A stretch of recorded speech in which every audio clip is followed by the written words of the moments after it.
Hello,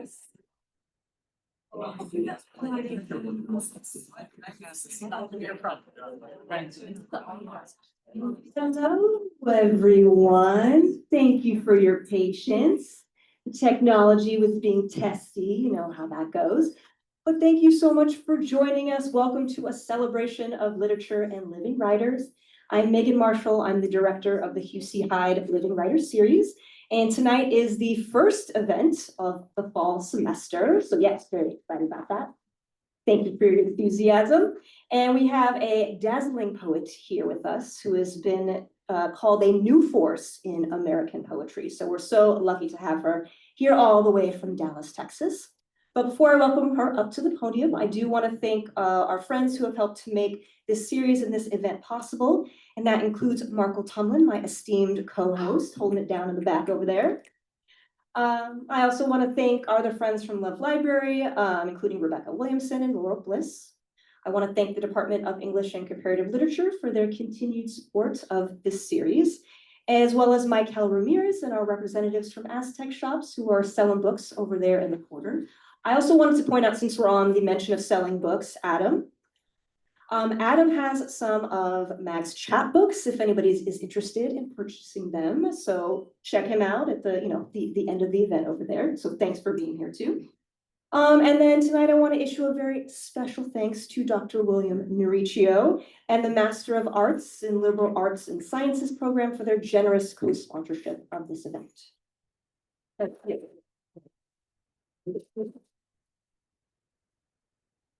It is also paramount to acknowledge the space that we are privileged to share this evening.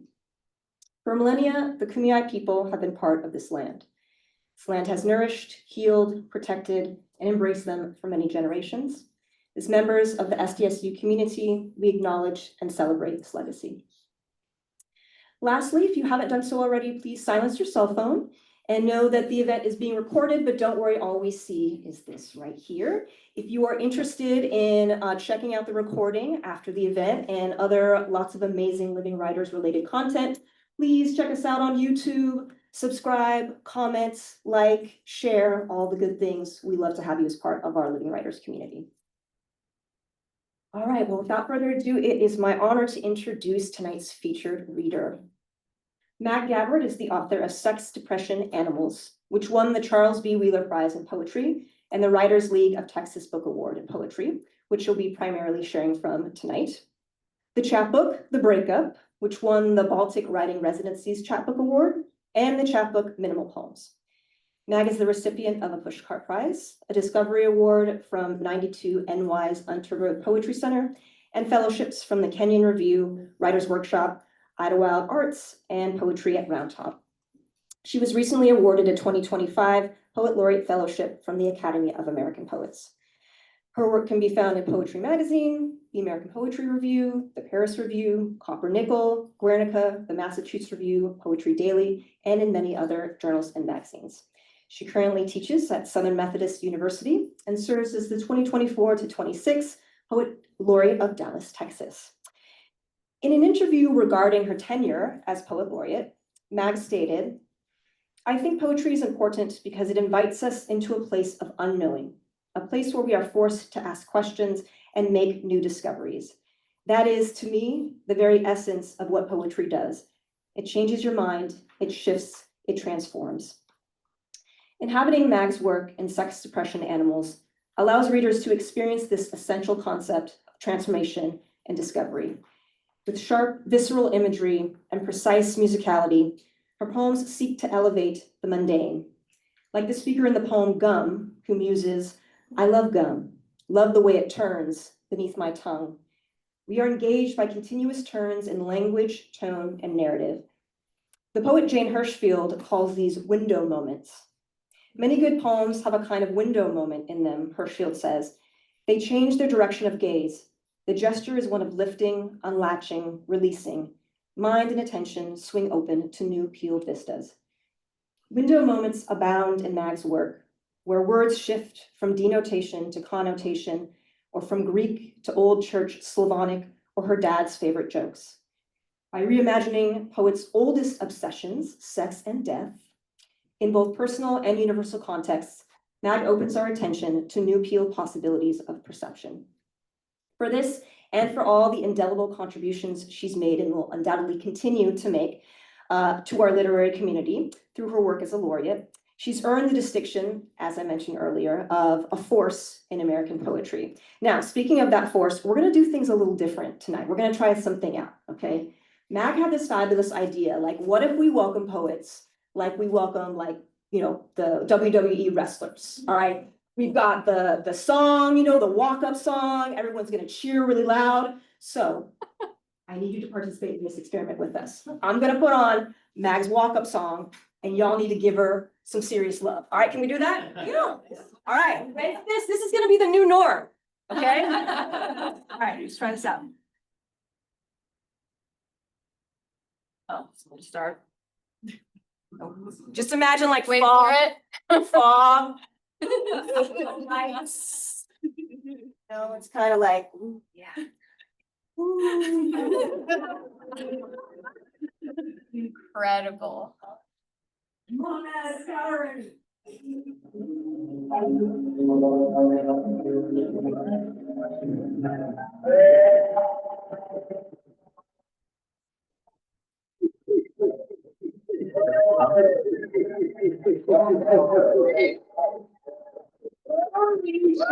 I have never felt cooler. No moment could ever top this moment. Wow. Thank you, Megan. Thank you, Bill. Thank you, everyone who brought me here. This is so special and exciting. I'm going to share some poems from Sex, Depression, Animals with you all. I also plan to share a couple poems from my what will be my second full-length book as well. That's kind of exciting.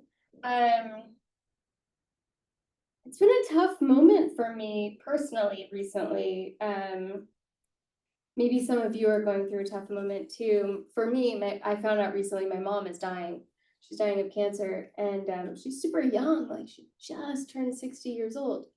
And I have two siblings who are much younger than me. They're 23 and 25, who lost their dad to cancer 5 years ago. So one of the things I've been thinking a lot about is like, what is poetry in these moments? Does poetry matter? Or what is poetry about, you know? What does it bring to us? And one of the things I think it gives us is like a place to put that pain, and a place to kind of share it. And so I'm going to take you all on a little journey of this book, and we're going to start in the dark places and hopefully claw ourselves out. So I'm going to start with a poem called Bone. And I should mention, because the poem mentions it, my stepmom. So I mentioned that my stepdad died of cancer 5 years ago. My stepmom also died of cancer in 2017. Bone. The day my fingers were folded into a swinging door's hinge and pressed there like flowers. The way my father explained his wife's cancer, as if it were ice. The way his voice fractured. In college, my boyfriend's father tried to free a horse with hooves stuck in a cattle guard. Then it reared from the sparks. Each leg snapped like a matchstick, and it collapsed into ashes. Why does this swarm of bees hang from a tree limb like a chest without ribs? And why do cracked ceramics, when repaired with gold lacquer, seem to glimmer between seams? Somewhere, the wings of a resting monarch close and open like eyelids. Somewhere, a fuse is being lit. Somewhere, a snake slips outside of his skin as he slips his jaw open. So we're still in the dark territory now, but one of the things that I found about poetry that brings me back to it every time is the way in which it can touch other people. And this is a great example of that. I have this poem called June. When it was first published in a literary journal many years ago, it didn't get much play, as the youth say. But then randomly, about 2 years ago, somebody just posted it online, which is very kind of them. And suddenly it was like very popular in this wild way that I never expected. And it made me realize how much poetry allows us to see and be seen by each other. So this is a poem called June. I talk out loud to a dead person. The dead person says nothing. I tell the dead person that my tendons are threads of pain. My memories have grown fingers that pull threads. They make me float. They keep me at home. They make me watch the birds out my window, like smoke in the wind.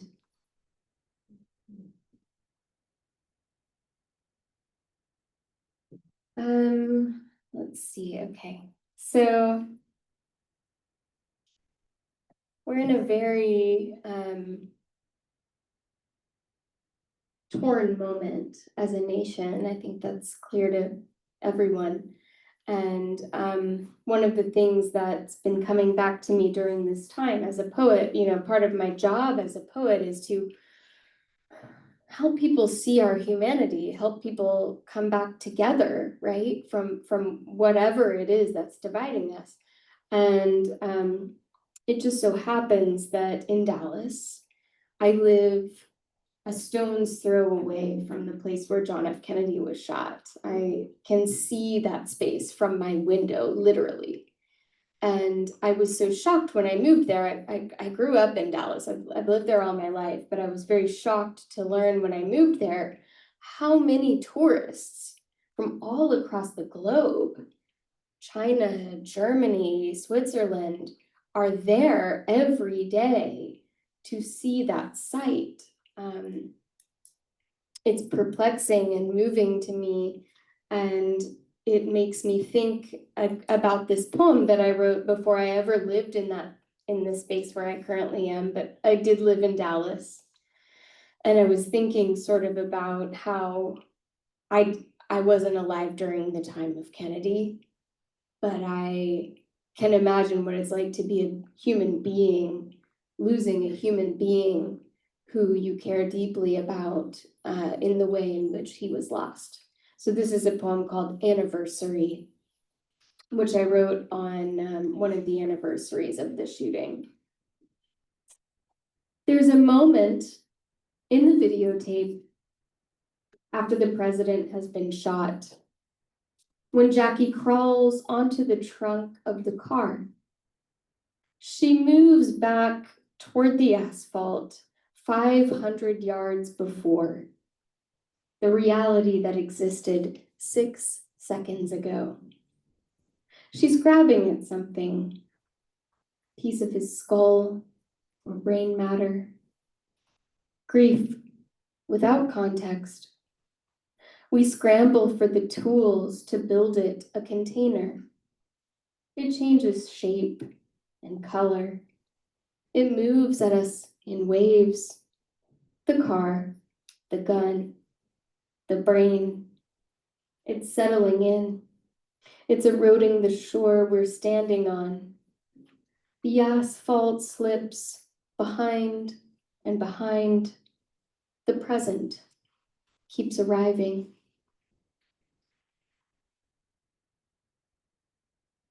Right. This next poem is one that Megan quoted from in your really generous introduction. Thank you. It's a poem about, we're beginning this slow process of crawling our way out of the depression section of the book. And it's a poem about how sometimes you get to a certain place in life. You don't have to be, old or anything, but you just get to a certain place in life and you realize that you had some ideas about what your life was going to be like, and those ideas are not going to come to pass, right? And maybe there might be some better things on the horizon for you, maybe not, but you still have to reckon with the fact that those dreams you had are not feasible anymore. So this is a poem about that, and it's called Gum. I used to love a boy who wrote graffiti, loved iced tea, rooms filled with paintings. When I got sick, my mom would buy me a butterfly cocoon hung from a stick, cradled on another one that looked like a wishbone. After a week or so, the butterfly would hatch, and I'd let it go. Snow days, nail polish, stories with predictable endings, like waking up from a dream into a dream. I love knowing that some species of moths live off the tears of larger animals, that no two lions share the same pattern of whiskers. I love the way the lion cubs hide among the rocks. I love their whole and heavy eyes, their bodies kneeling at their meat. These days, the boy who wrote graffiti is a tattoo artist. He gave me a red poppy beneath my arm. And last week, he got married. I used to love wedding dresses with lace sleeves. I used to want to let a cheetah eat me as a demonstration of how much I love them. I used to want to be on a SWAT team or be a mother by age 30. I used to own a little pink sculpture that looked like chewed gum. It might have been my favorite possession. I love gum. Love the way it turns beneath my tongue.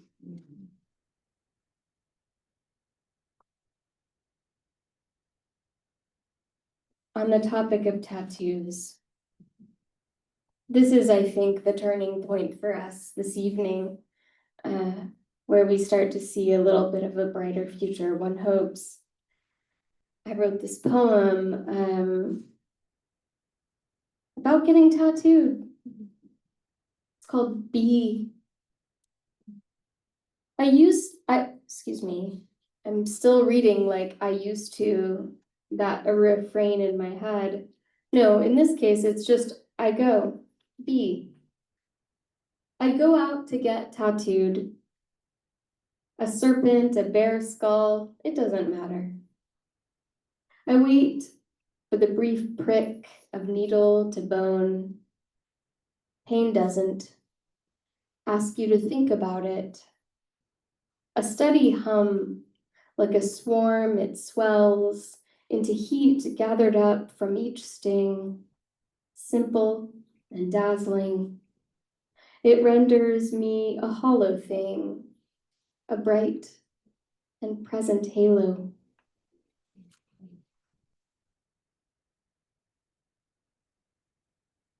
There's a poem that will be in my second book, which I'm not going to read tonight, but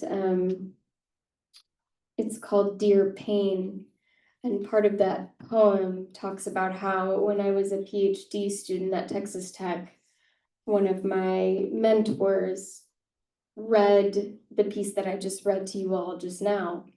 And the only comment he put on the page was, what if all that pain does is ask you to think about it? Obviously, I had to write a response to that. Look for that second book, friends. I'm gonna go now to this poem that almost didn't make its way into this particular book. I'm so glad it did. This is a poem that I if you have the book, or if you've seen or read the book, you know, just by looking at the table of contents, most of the pieces are, the title is just a noun. America, toilet, pain, whatever it might be. That's how the book is arranged. There's only one poem that breaks that form, and it's the very last piece of the entire book. It's called Recipe for Quiet Ferocity. And I wrote this poem when I was in the process of making these zines with friends of mine, poet friends of mine, just for fun, just to get out of the feeling that we had to show our work to anyone or be answerable to anyone. And so one of my dear poet friends, Chen, and I, we did one zine project where we gave each other the titles that we had to work with, and they were all recipe titles. And so Chen gave me this title, Recipe for Quiet Ferocity. And after I wrote the poem, I realized it really needed to be in this particular book. So this is Recipe for Quiet Ferocity. Gather the following. At least one spotted pony on Christmas morning. A view of the hill country. Spotless, smooth, glowing skin. Various recognitions. One cauldron filled with unattached strings. A quiet man who holds your hand while he sleeps. An invitation to have drinks on the 52nd floor of a fish-like silver building. The tiniest pinch of athletic ability. A dad who isn't in prison during your high school graduation. A grandmother who doesn't stop eating once 2 of her 3 children are dead. Endless patience. Immortal pets. Gather these and roll them into a ball between the palms of your hands until the ingredients condense and collapse. Become good at losing what you never had.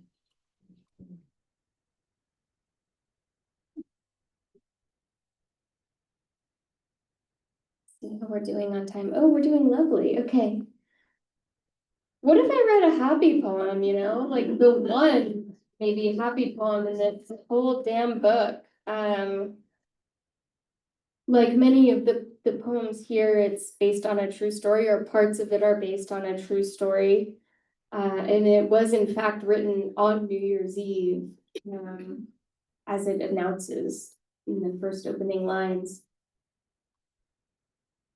I sometimes call this my basic white girl poem because it catalogs many of the basic white girl things that I do, but it also finds its way into surprisingly happy territory. And the poem is called Orangutan. It's New Year's Eve, and my life is predictable. I've been to Europe a couple times, done some sightseeing, castles mainly.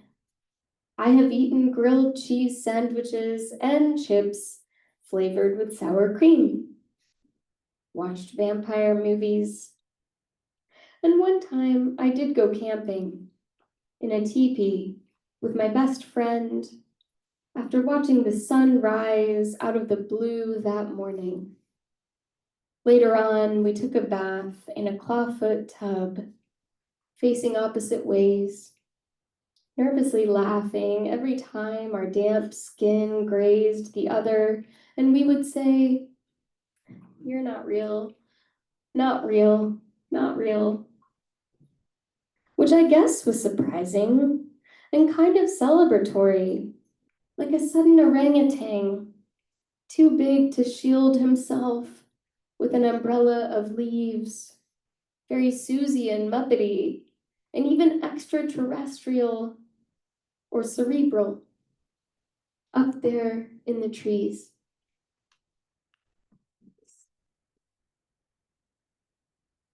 All right, so this next poem is one of my very favorite poems to read, and it features, incidentally, the same friend who's mentioned in the previous poem.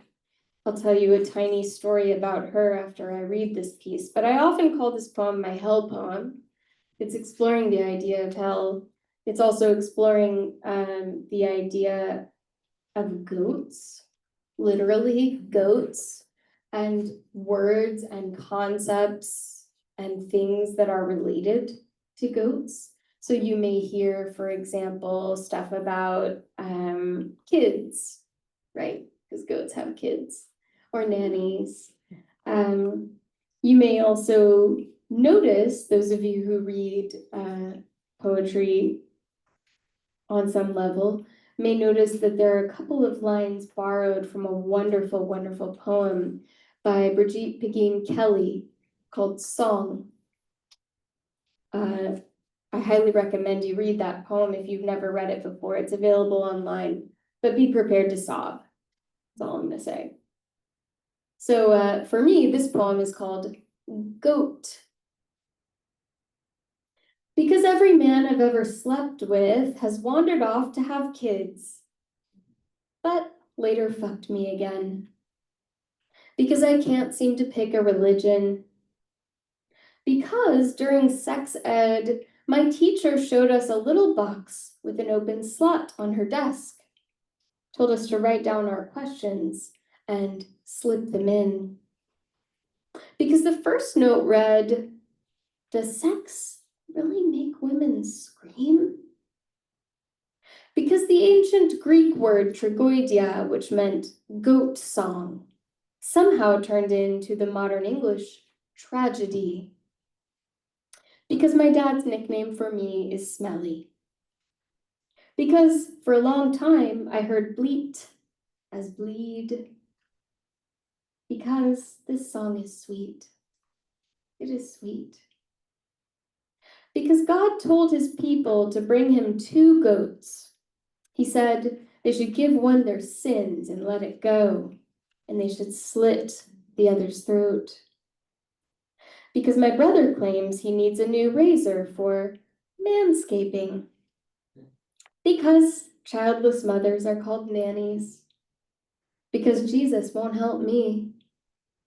And one night, when a friend and I were 15, we took a late train to a faraway party, and a man approached us, whispering, "Would you rather be stabbed or sliced?" Because hell is an animal with other animals inside it. Because every choice I've made involved sacrifice. Because I am always the one that got away. So this story about the train with my friend, that's true. When we were 15 years old, we were on this train, going to see some buddies, and this guy comes up, "Would you rather be stabbed or sliced?"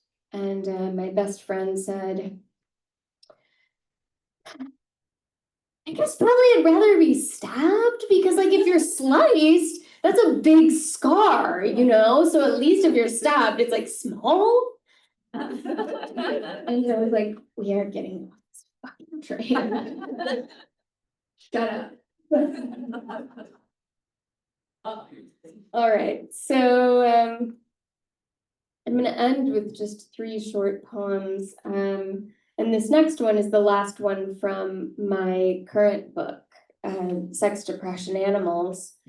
The reason I'm going to read this poem is because I didn't know it at the time when I wrote it. It was not the last poem that was written for Sex, Depression, Animals, but it turned out to be the closest to what my second book is doing and exploring, because one of the big topics in my second book is ekphrastic work, so work that is exploring pieces of visual art, and in my case, specifically Renaissance era visual art. And so to introduce you to these couple of poems from the second book that I'll end with, I thought I would start by reading David. And this is It's a poem titled David, and it's after Michelangelo, and of course after the sculpture called David. I was struck by your hands, the right one in particular, so massive against your neat thigh, and your posture, half tense and half slack. Tracing your gaze, I think you must be looking for someone, or dreaming of the impossibly long sinews of your enemies, plucked and strung across the open mouths of liars. I am consumed by violent stillness, that you do not reach for me, that you are not that kind of man, but could have been a wide, cool platform to lie down on, an empty plate for me to lick, tracing the veined marble with my tongue. So I'll just close with two more poems here. These are from my second book, which will hopefully be in the works, the press very soon. The first continues the thread of Michelangelo. I have a number of poems in this second book that deal with him and his work. And in this particular poem, I'm thinking about, there's a series of sculptures by him that are called The Slaves. The Atlas Slave in particular is one that comes to my mind. It's a piece that you can easily Google, but it has the figure of a man kind of seated like this, and then his head is not sculpted, so it's just part of the stone. And one of the things that really fascinates me about Michelangelo, and something that really speaks deeply to me for some reason as a poet, is that he used to talk about how the perfect sculpture always exists in the stone. His job is just to let it out without fucking up. And in a way, I think for all artists in any type of media or genre, that's our job too, right? For me, the perfect poem exists within language. But how to let it out, how to find it and let it out, is the task that we can never fully accomplish, or then what would life be worth, right? So there's a word for this kind of poem that's kind of intentionally unfinished, and that word is non finito. And for me, I thought, what is the equivalent of a non finito sculpture in a poem? How can I create a poem that is a non finito? So this piece is titled Non Finito, with an epigraph that reads, a poem composed entirely of lines cut from drafts of my other poems.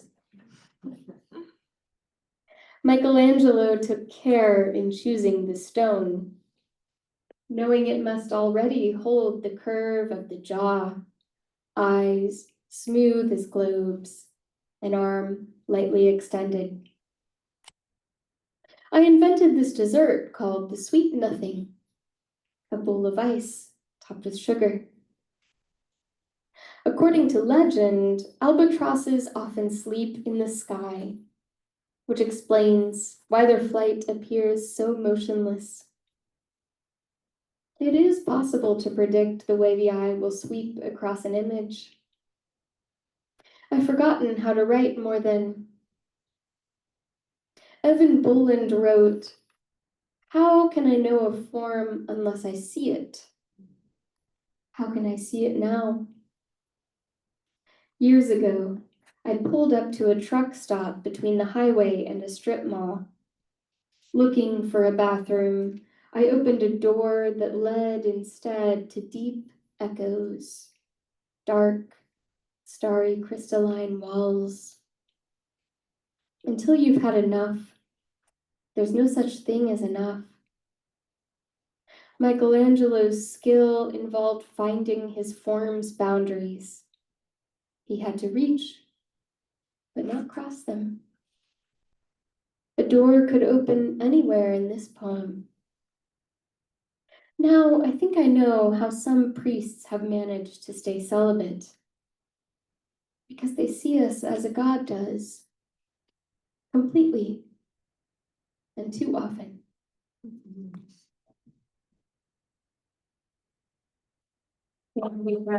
Okay, this will be my last poem of the evening, and it continues in that vein of ekphrastic work, looking specifically at Renaissance era art. In this case, this particular poem is titled Pentimento. And a pentimento is when one thing is painted on a canvas and then it's painted over with something else.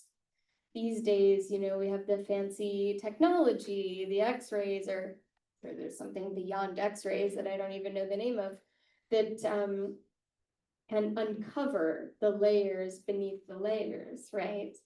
And this poem in particular is considering a work by Vermeer, and the painting is called Girl Reading a Letter at an Open Window.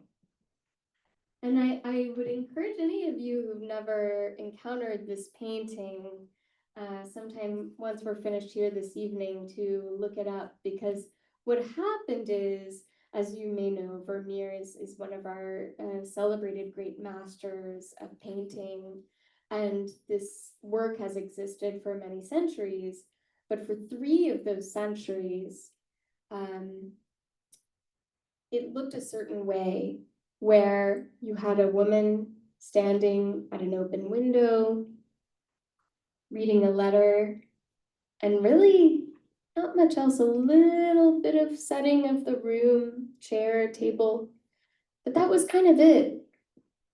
And not too long ago, within the last, for sure 10 years, maybe 5 years ago, the curators of the museum where this painting is kept did a scan, and they uncovered the fact that there was this big wall behind the woman that looked completely empty. And they uncovered the fact that actually beneath the one layer of paint, there was another painting, and it was a painting on the wall of a Cupid figure. And they learned from their fancy science and their fancy testing of the molecules or whatever the fuck is in paint, that Vermeer painted the Cupid, but did not paint over the Cupid. And so they undertook a very painstaking process, a multi-year process, to chip away and to reveal that Cupid. And if you look this painting up, you can see a side-by-side where the woman is just there and there's sort of nothing else, versus the woman who's there and this giant painting of a Cupid behind her as she's reading the letter.